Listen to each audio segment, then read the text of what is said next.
Most gardeners don't have a pest problem, a nutrient problem, or even a climate problem. They have a root problem, and they don't even realize it. They plant high-performing varieties into weak, vulnerable root systems, and then spend the entire season reacting, spraying, adjusting feed, blaming weather, when the failure was built in from the start. If your tomatoes stall halfway through fruiting, if your cucumbers suddenly collapse in the heat, if your peppers look healthy but never really produce, you're not dealing with bad luck. You're dealing with underpowered roots trying to carry a load they were never designed to handle. I've made that mistake repeatedly in real gardens. Raised beds, containers, even hydroponic systems where everything is supposed to be, controlled. You assume that if nutrients are balanced and watering is consistent, the plant will perform. But it doesn't work like that. The root system is the engine.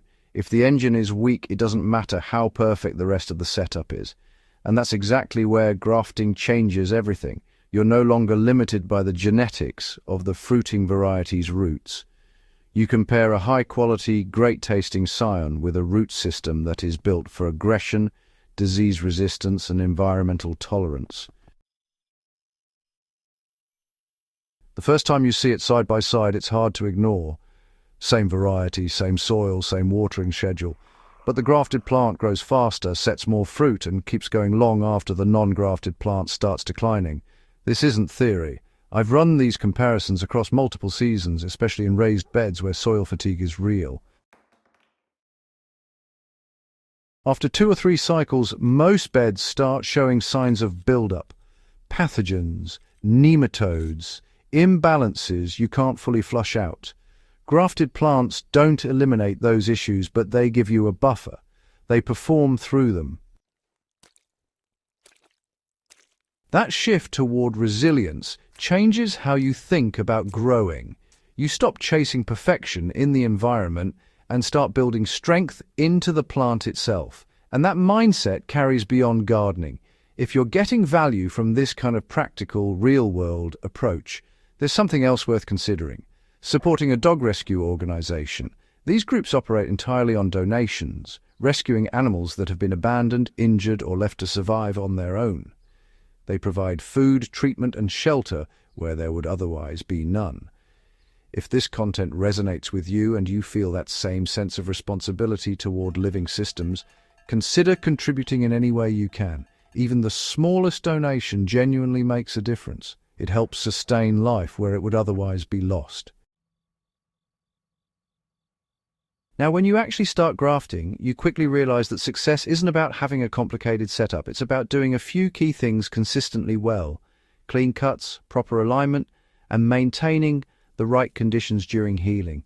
But there's one detail that quietly determines whether your grafts succeed or fail, and that's how you secure the union. Early on, I underestimated this completely.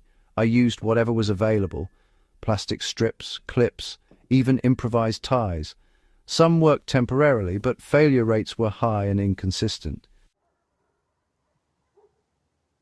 Switching to a proper material like Omega Lift grafting tape changed that immediately. It stretches, it holds pressure without damaging the stem, and most importantly, it maintains a sealed environment around the graft while still allowing the plant to breathe. That balance is critical.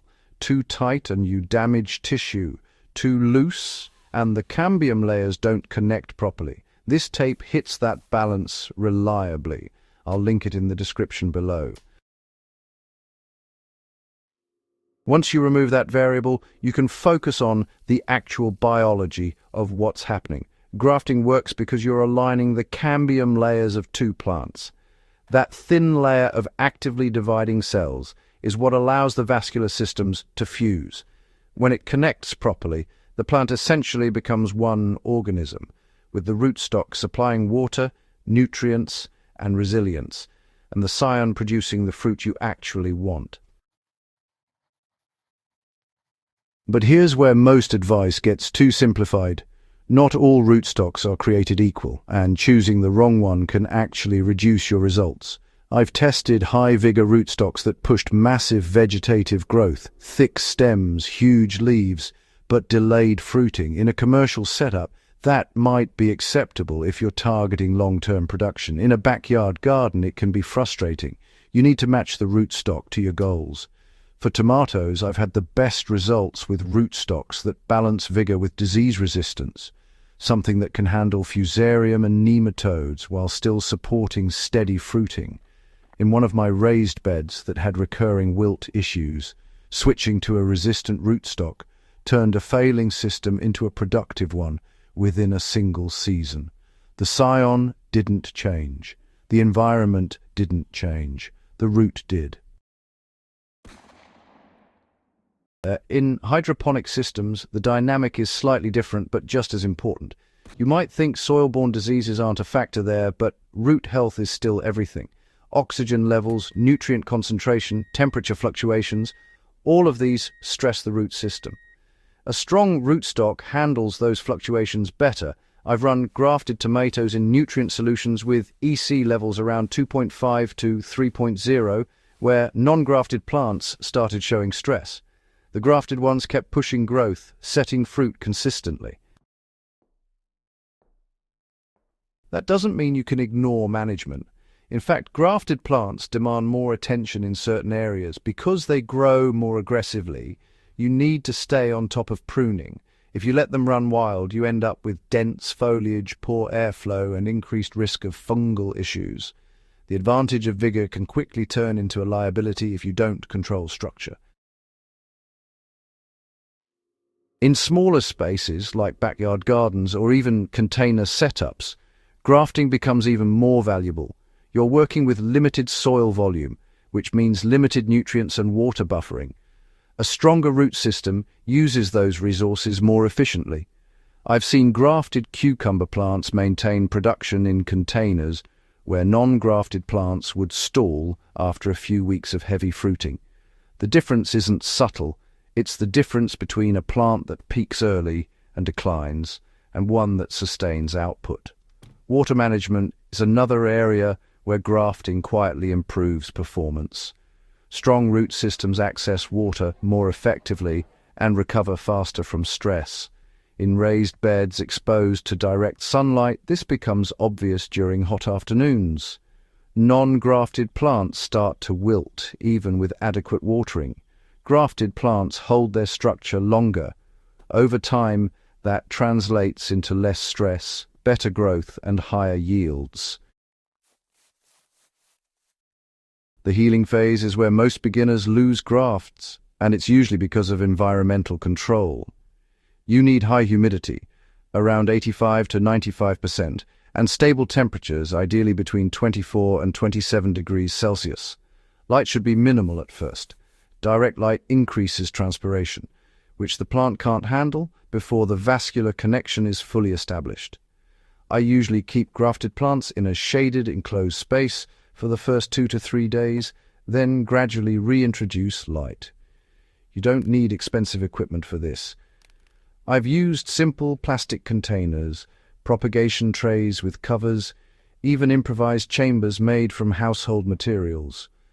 The key is consistency. Sudden drops in humidity or spikes in temperature will stress the graft before it has a chance to heal. This is also where using something like Omega Lift grafting tape becomes even more important. It helps maintain that microenvironment around the graft itself, reducing the risk of drying out while the rest of the plant stabilizes.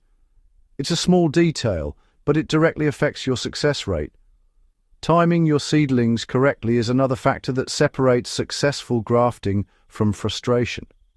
The rootstock and scion need to have similar stem diameters at the time of grafting, usually around 2 to 3 millimeters. If one is thicker than the other, alignment becomes difficult and the connection is weaker. That means starting your rootstock seeds a few days earlier in most cases, depending on their growth rate. Once the graft heals and the plant starts growing again, you'll notice the difference quickly. Faster growth, thicker stems, more consistent leaf development. But the real payoff comes later, during fruiting. Grafted plants tend to set fruit more reliably, especially under stress conditions. Heat waves, nutrient fluctuations, minor pest pressure. These factors still affect the plant, but they don't shut it down. There's also a noticeable improvement in longevity. Non-grafted plants often hit a peak and then decline. Grafted plants extend that productive period. In one of my tomato runs, the grafted plants continued producing for nearly a month longer than the non-grafted ones. That's a significant increase in total yield from the same planting space. Flavor is something people worry about, and it's worth addressing directly. Grafting does not change the genetic profile of the fruit. The scion determines taste, texture, and appearance. What the rootstock influences is the plant's ability to support that fruit. Better nutrient uptake can actually enhance flavor consistency by preventing deficiencies that would otherwise affect development. In hydroponic systems, grafting also adds a layer of protection against root diseases. Once pathogens enter a system, they can spread quickly. Resistant rootstocks don't make the plant immune, but they reduce susceptibility. I've seen systems where non-grafted plants succumbed to root issues while grafted plants continued producing under the same conditions. Scaling up, grafting becomes a tool for standardization. Instead of dealing with variability between plants, you get more uniform growth patterns. That simplifies feeding schedules, pruning strategies, and harvesting. It's one of the reasons commercial growers rely on grafting so heavily.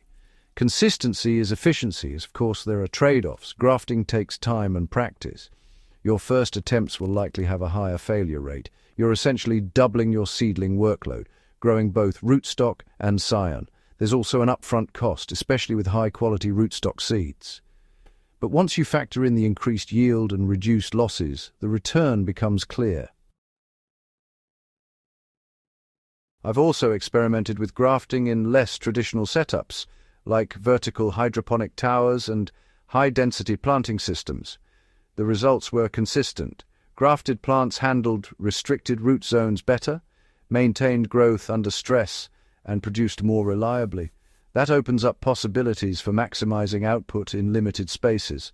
The structural integrity of the graft union is something you'll appreciate over time. A well-executed graft becomes almost seamless. The plant doesn't remember the separation. But that strength starts with how you secure it in those first few days. Using a reliable material like Omega Lift grafting tape ensures that the union stays stable while the plant does its work. At a certain point, grafting stops feeling like an advanced technique and starts feeling like a basic one. It becomes part of your standard process, especially for crops that benefit most from it. Tomatoes, cucumbers, eggplants, these are all strong candidates. Once you see the difference, it's difficult to justify going back to non-grafted plants for serious production. And that's really what this comes down to. If you're growing casually, you might not need this, but if you're trying to maximize output, improve consistency, and build resilience into your system, grafting is one of the most effective tools available. It shifts control back to you. You're no longer at the mercy of soil conditions, minor environmental fluctuations, or inherent weaknesses in plant genetics. You're designing a plant that can handle those challenges, and that changes everything. If you've made it this far, you're already thinking differently about how you grow. So subscribe. Share this with someone who's serious about improving their results, and start applying these principles in your own setup. Because better systems produce better food. And when you start grafting properly, even something as simple as using the right material like Omega Lift grafting tape becomes part of a bigger shift toward consistency, resilience, and real productivity.